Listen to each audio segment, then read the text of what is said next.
This episode is brought to you by Abercrombie. Build your fits of the day with Abercrombie's newest denim drop. Here's where to start. Abercrombie's 90s straight jean goes with any shirt from tees to sweater polos. Super versatile. Their loose and baggy jeans are more trend forward, so you can grab those and go out with your friends. Abercrombie's denim fits come in a range of washes. Build your looks around Abercrombie denim. Shop online or in-store. Are negative Google reviews hurting your business? Don't let unfair feedback cost you customers. At Webamax, we specialize in removing false, misleading, and damaging reviews so your online reputation stays strong. Our expert team works quickly and legally to clean up your digital presence, helping you rebuild trust. Visit us on the web at www.gowebamax.com. That's GOWEBIMAX.com, or text us for a free quote at 856-840-8343. Don't let bad reviews define you. Get immediate help from Webamax. This episode is brought to you by Intuit TurboTax. Didn't file with TurboTax last year? That's in the past. Now, Taxes is getting the TurboTax app and filing your own taxes for free if you didn't file with them last year. File by February 18th. All tax forms, all 100% free. Now, this is Taxes. Intuit TurboTax. New filers and filers who didn't use TurboTax last year only must start and file your own taxes in-app by February 18th. Excludes TurboTax Live. Full terms at TurboTax.com. Welcome back to the Scanning Penguin Network, everyone. Robbie here again. Snail on the other end of the mic in Seattle. And a couple of big topics to hit tonight. And we're back recording directly after a game now that the Penguins are off their 7-game West Coast road trip. But before we talk about what they did tonight against Nashville, some news from Friday evening, late Friday evening. The first chip to fall, at least for the Penguins in terms of trades, comes on the last day of January. A name we expected to be moved, actually two names we expected to be moved, are moved at the same time. That is defenseman Marcus Pettersson and Drew O'Connor are going to Vancouver. In this trade, the Penguins in return, the Penguins get a familiar name, and Danton Heinen comes back to Pittsburgh. Defenseman Vincent Descharnay and prospect Melvin Fernstrom comes back as well. He is a forward, and the Penguins get a first-round draft pick out of this deal as well. But it is actually the New York Rangers first-round draft pick that Vancouver traded for about 2 hours earlier when they finally moved JT Miller to the Big Apple. And this is a conditional 2025 first-round pick. The condition is if it's a pick in the top 13, in this case, it will remain with Vancouver.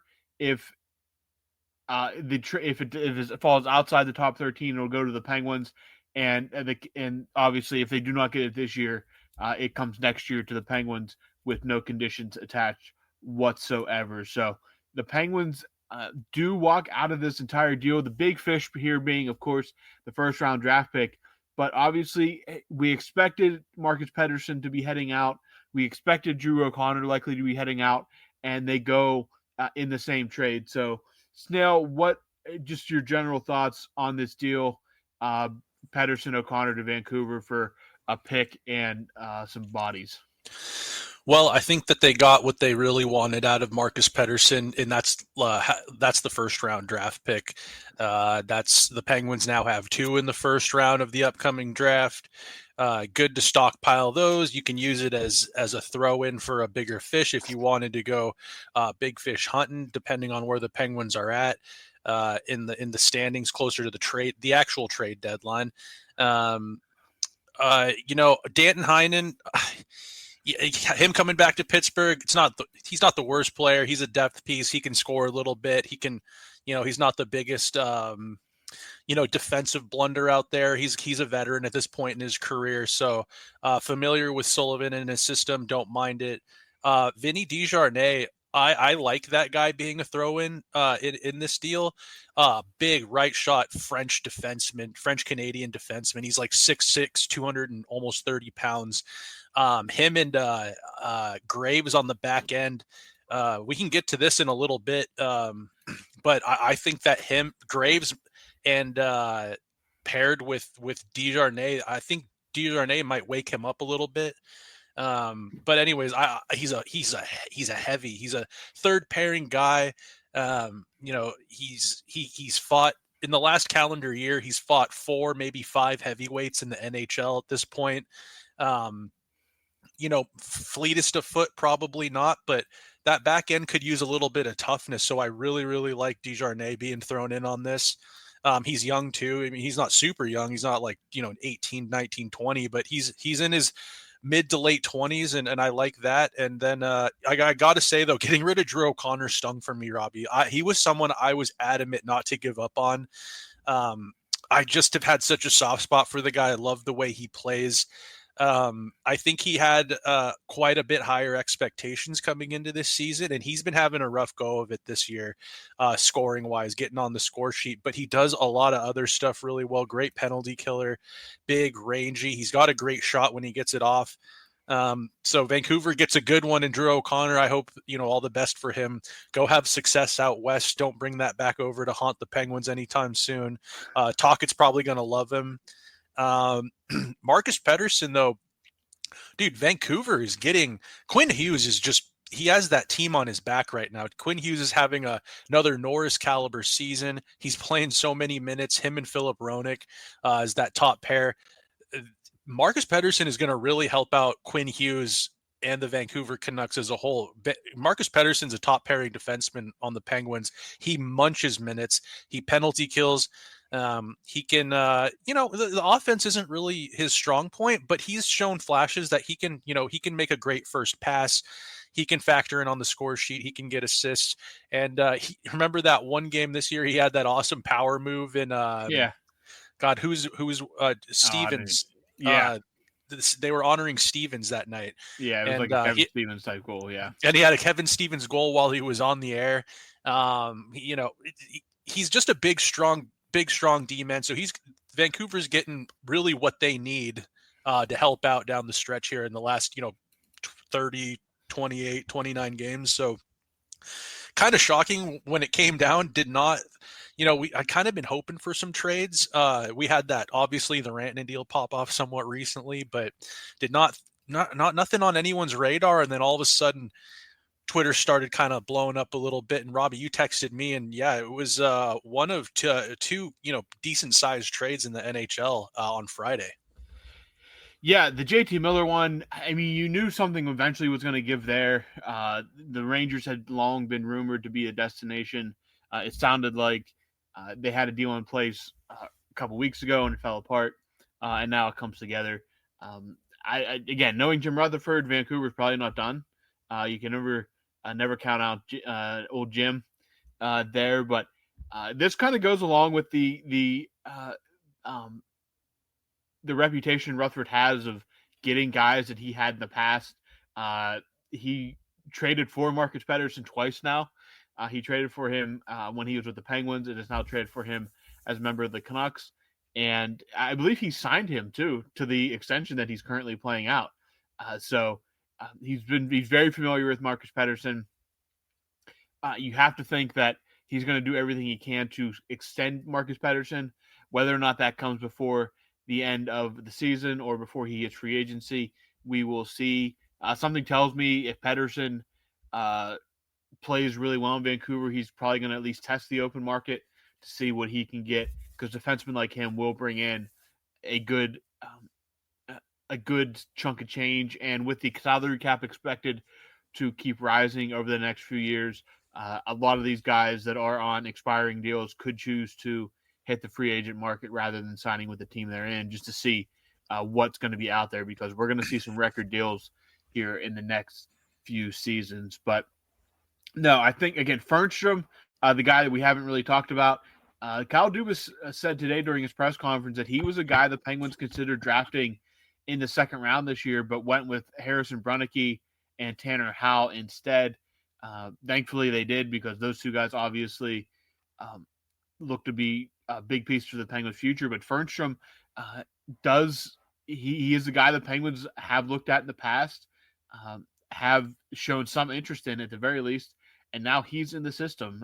Wouldn't expect him to be in the NHL anytime soon, but hey, another prospect young player to put in the system and see what you got with him. Danton Heinen would not be shocked if he gets moved before the deadline, depending on how he plays. Just if somebody would call and say, hey, we'll give you a mid-round pick for Danton Heinen, I would not be surprised if Kyle Dubas makes that move just because just to add another prospect or another asset to the draft pool. Vincent Descharnais, I mean, yeah, he's a monster. He's 6'7", just an absolute behemoth. I think he's the same size as Hal Gill. I did see someone. He's tied for the second largest or tallest player with Hal Gill and somebody else. I can't remember who was off the top of my head at 6'7" to ever play for the Penguins. So yeah, a massive body. Doesn't do much. I mean, defensively, he's definitely his game. A third pairing defenseman. Doesn't shoot the puck much. Doesn't assist much. He only has 3 career goals, I think, total. He played on Edmonton too. Yeah, he's just a big body. He's going to take up space. Maybe he helps out Ryan Graves a little bit. I mean, it can't be any worse for Ryan Graves. No, Jesus. No, I mean, anything that maybe helps Ryan Graves even a little bit is a positive. But yeah, this is the first big Penguins chip to fall, or 2 chips, I guess you could say, with Drew O'Connor. But I mean, O'Connor in there gets you a couple bodies. Heinen and Descharnais kind of plug and play right into that lineup in a reserve, or fill those holes pretty quickly. Fernstrom will head to Wilkes-Barre, I'd assume, unless he's in the junior leagues. I can't really say, but he'll be a little development project to keep an eye on. But really, the big prize is that first overall pick, or not first round pick. They don't have that yet. Yeah, if it's in the top 13, it'll transfer to 2026.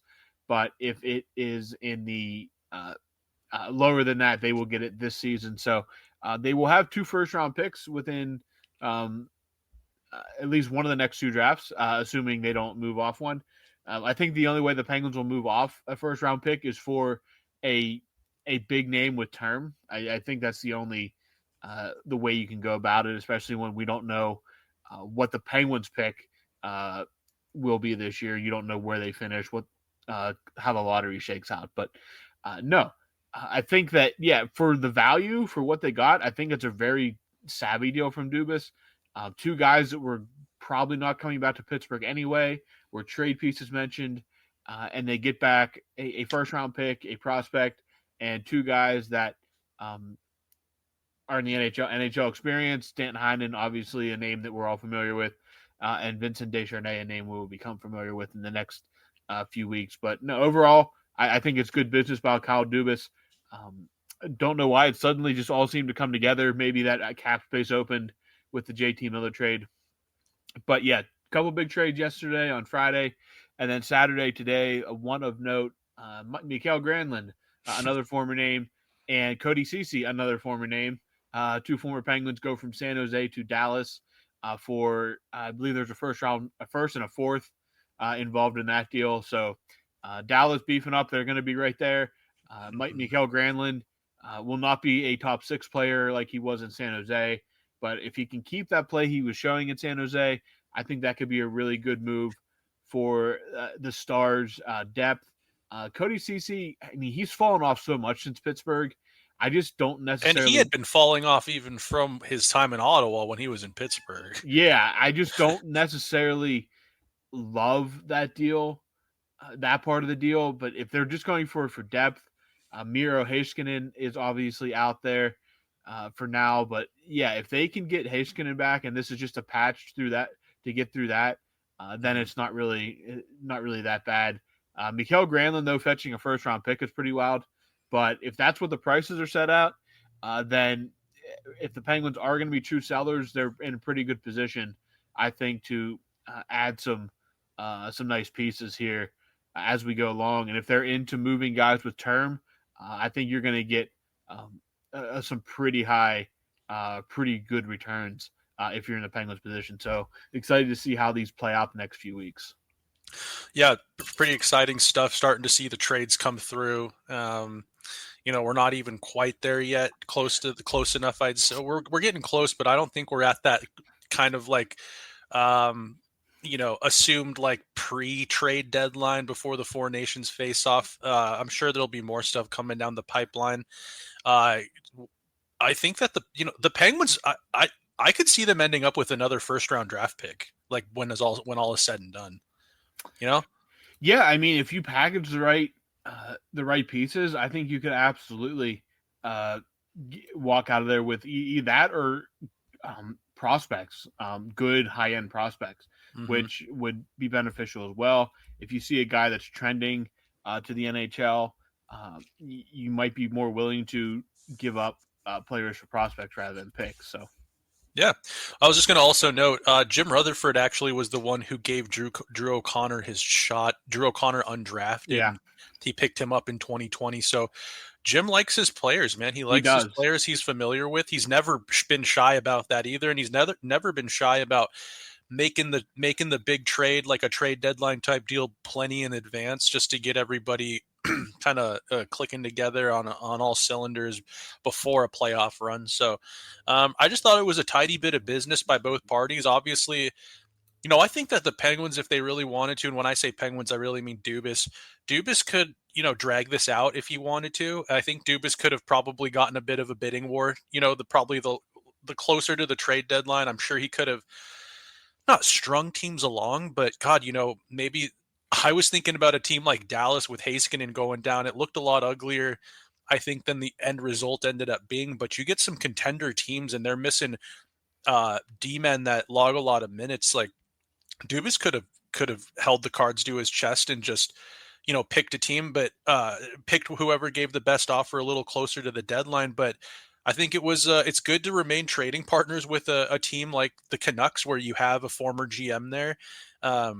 I think that that's beneficial to you as opposed to, never doing business with each other. And I'm assuming Dubas had a price that he wanted for Pettersson. Jim Rutherford said, let's not beat around the bush. I'll give you what you want. And hey, I'll throw, and I want Drew too. And let's hammer out some details to get Drew over here. And I don't think that, I love everyone has to immediately jump and say who wins this trade. It's like, I don't know. We don't know what that first round draft pick will be, if it'll even be in the Penguins' hands this year, maybe next year, or if they end up using it in some deal themselves. Marcus Pettersson wasn't in a position to be re-signed in Pittsburgh. He's going to go out west. I'm happy about that. We get a couple of plug-and-play pieces, like you said, Robbie, a couple guys that literally they played today, and maybe their effects weren't felt immediately, but at least, I think Desjardins is going to fill in well on the back end next to Ryan Graves or whoever's on that third pair. I like the physicality. I like the grit. I like that we got someone, him and Boko Imama in the lineup. Yeah, they don't really do a whole lot on the score sheet, but they're morale-wise, sticking up for teammates, physicality. You got two players that now bring that, when just a few weeks ago you had zero players that brought that. So, honestly, it's a fair deal, and I think both sides are happy, fans as well. So, sucks to see Drew go, but I think it's a tidy bit of business. Yeah, absolutely, and I'm sure the Penguins aren't done. So we will monitor that as we get into this final week coming up before the Four Nations tournament. So the Penguins have 3 games left before that. But moving on now, the topic at hand will be the game this evening against the Nashville Predators. After 7 straight games on the road, long travels out west. It started in Buffalo. It ended in Salt Lake City. Stops in California, Seattle along the way, and D.C. But the Penguins are back home opening February in Pittsburgh against the Nashville Predators, a team that has struggled mightily this season despite a spending spree in the offseason. They come to Pittsburgh for their annual visit, and they leave with nothing. The Penguins shut out the Predators 3-0 in this contest. Every aspect, when every aspect of the Penguins is working, it can be beautiful. It can be a beautiful thing to watch. Unfortunately, that doesn't happen all that often, but tonight it does. A very commanding effort. Really, it never felt like a typical kind of Penguins game where you had to hold your breath for long stretches. The Penguins just jumped out to a lead, controlled it, and took care of business. This episode is brought to you by Nerds Gummy Clusters, the sweet treat that always elevates the vibe.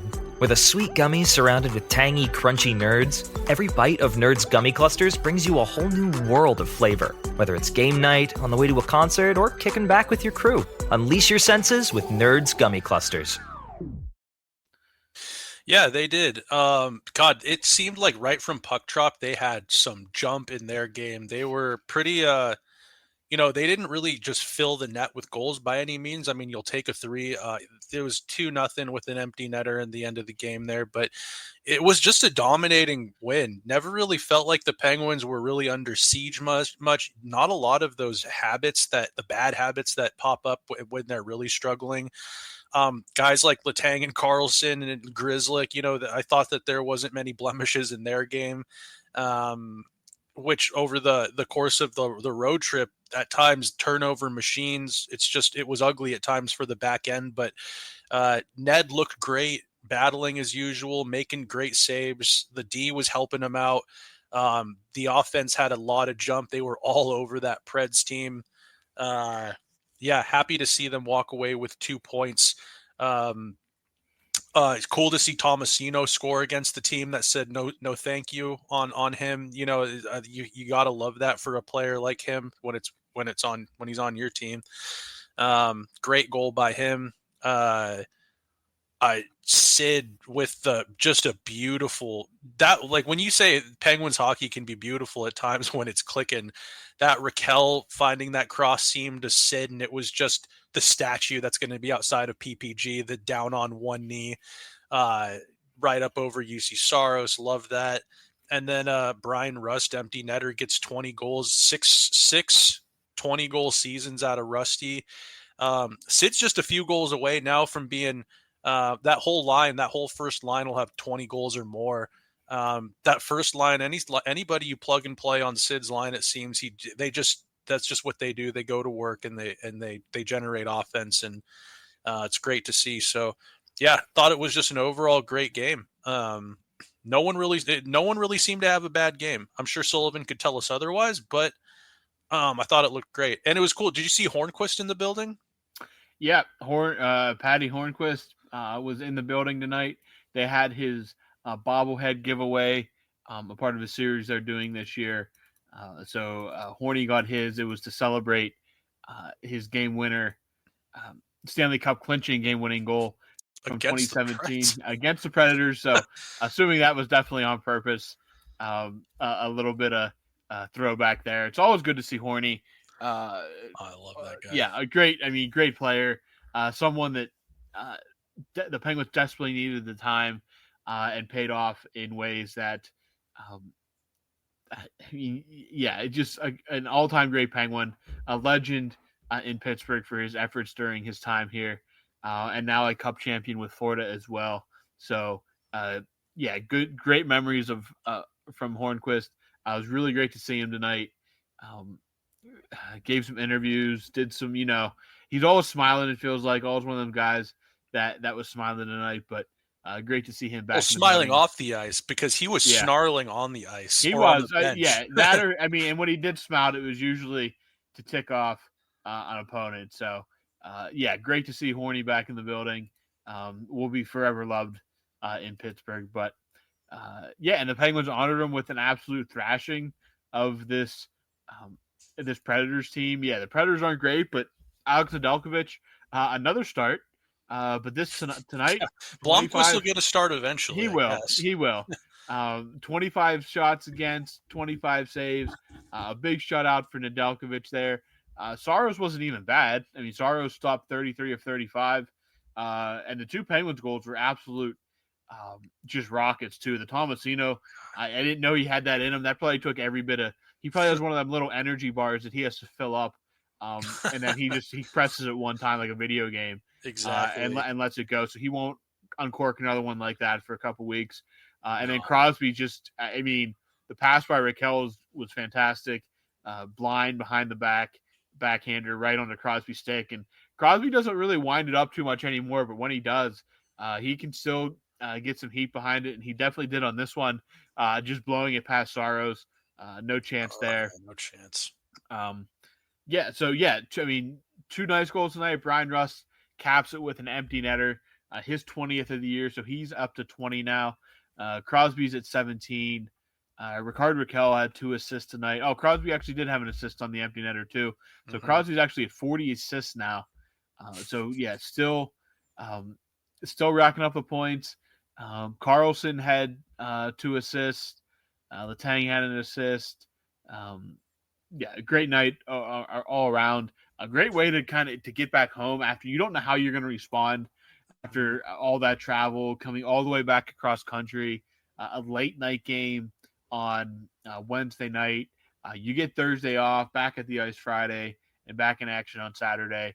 About the perfect response from the Penguins. I said on the episode where we recapped,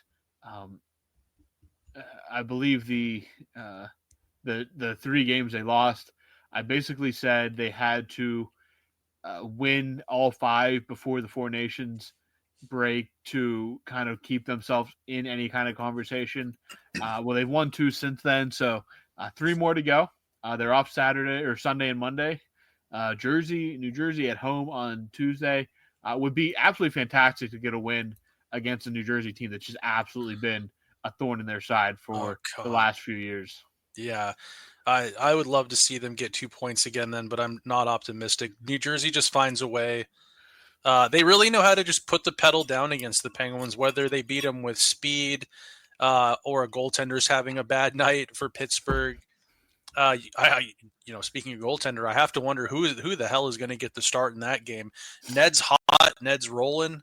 And when Ned is hot and rolling, typically you want to ride that hot hand because we know all too well now that, when he's feeling it, he's your guy. But you also have Blomqvist who, does Jersey even have a book on Blomqvist? Is he the type of goaltender that can stand in there and he doesn't have that much of an expectation of what he's up against or who he's playing? He's just going in there and he's trying to get the win.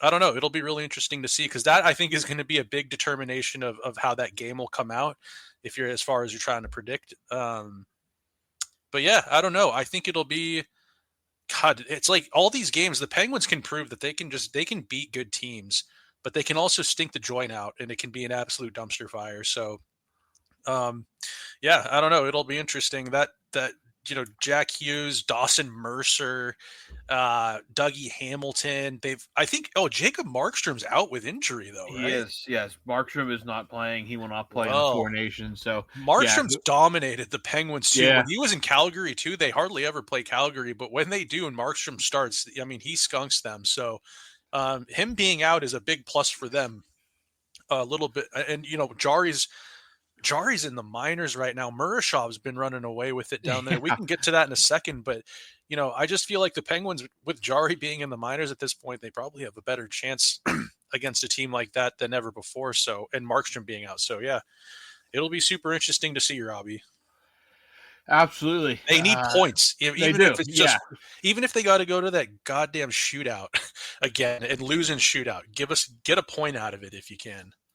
Yeah, I mean, right now you just need points. Like I said, if you want to stay in the conversation, you have to win hockey games or get points, and that is there's no room for error at this point. You got to do it every night, and it's going to be a long hill to climb. But if you want to keep that door open, you got to stack points starting now, and they've done so the last 2 games, 2 outright wins, which is great to see. A great performance against Nashville tonight. Hopefully they can rest up and get some more time to get their sleep schedules back to normal before Jersey on Tuesday. So, another big victory tonight. Nedeljkovic looked great. Maybe we'll see Blomqvist at some point, hopefully. But, tonight the call to go – the last 2 nights, the call to go to Nedeljkovic has been the right one. Been pretty good in both the game against Utah and tonight against Nashville. So don't really have too much else to say on that or on the game or the trades. Snell, do you have any thoughts or any musings that you want to throw out there for the listeners? I just saw JT Miller got 2 goals in his debut with the Rangers, and Pettersson got on the score sheet with a point. So both of them are probably happily going along their separate ways and looking to either get hot or continue playing at that pace. That you got to wonder if Pettersson settles in Vancouver, our fantasies of getting Elias Pettersson in a Pittsburgh Penguins jersey just becomes absolutely not like nothing. Yeah. I don't know what the plan with Pettersson is. Elias Pettersson, they have the trifecta of Petterssons up there now. They actually have 2 Elias Petterssons, which is pretty wild in itself. But I find it hard to believe that they're going to move off of Pettersson right now. Elias Pettersson, the forward Elias Pettersson. So, it's going to be interesting to see what the Penguins do in these next few weeks, before and after the 4 Nations here, as the actual trade deadline is, I believe, the first Monday in March. So, it's interesting what Dubas has up his sleeve. First impression after this trade, I'm feeling pretty good about what it seems his game plan is in making trades and getting top value for what assets he has.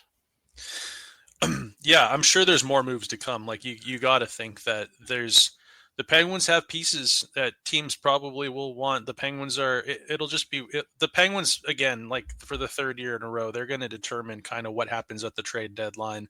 I think Marcus Pettersson, the UFA, was the big sort of big fish that they were kind of shopping around. Big D-man who just munches minutes and steady Eddie back there. So it'll be super interesting. But yeah, Robbie, I don't know. I got nothing left for you. I'm just happy to see the Penguins rebound like they did after just a really tough long road trip. They got 2 wins in the bank, though, back-to-back. Sidney Crosby has scored, I believe, in the last 5 of 6 games. He's on a 4-game goal-scoring streak. The captain's cooking, man. So watch out because, sometimes Sid can be red hot and the Penguins can be ice cold together as a team, but there seems to be a little bit of juice flowing with this team right now. So I'm ready to see what they got against Jersey on Tuesday. Yep. So that will pretty much put a cap on this one. With the Penguins playing Tuesday, if Snail's available, I'm available for a mailbag. So we can get that tweet out on Sunday here. After you guys listen to this, head over to Twitter and check that out. We'll get a mailbag up and running for you guys on Monday of this week, going out Tuesday. So that's all I got. That's all Snail got. So for Snail, I'm Robbie. We will talk to you guys at the beginning of the new week.